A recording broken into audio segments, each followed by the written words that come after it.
Hey everybody, this is Coach John. Today I want to explain the difference between speed and conditioning. Now, some people think that, especially like this happens a lot with, I would say, like sports teams. Like they think that they're working on getting their athletes faster, but they're really working more on conditioning. So speed training has huge, rest times.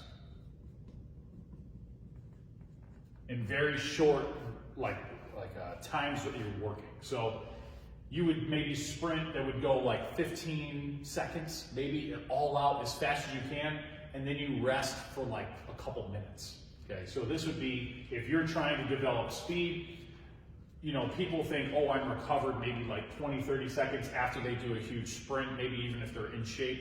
They're really not fully recovered because, yes, muscularly they're recovered, but not neurologically. So because speed is so neurologically demanding, you need to use all your motor neurons within these muscles.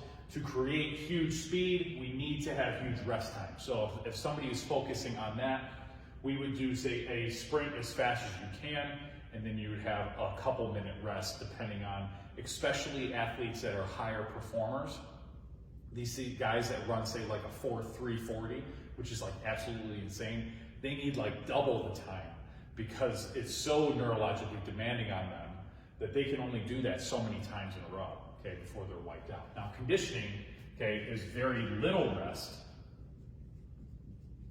and a lactic, energy system. So when you get beat up, so when you're doing, say you're going to do 30 seconds on, of something, whether it's, say you're doing suicides on a field, running back and forth, 30 seconds on, and then they might only get like 15, 10 seconds rest.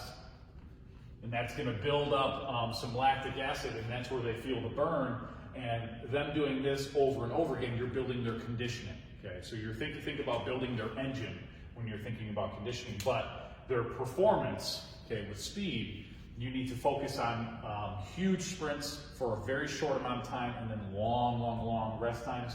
And if you're trying to build up on conditioning, we need little rest, and they're not going to go that long. They're going to go maybe 30 seconds, conditioning wise, and then rest, and then right back into it. And that is really the difference of it. So sometimes people get these flipped where they're saying, oh, we're working on speed, but they're really just doing this. And this system, the lactic system, is a speed killer. So if you're doing this all the time, you can potentially get slower.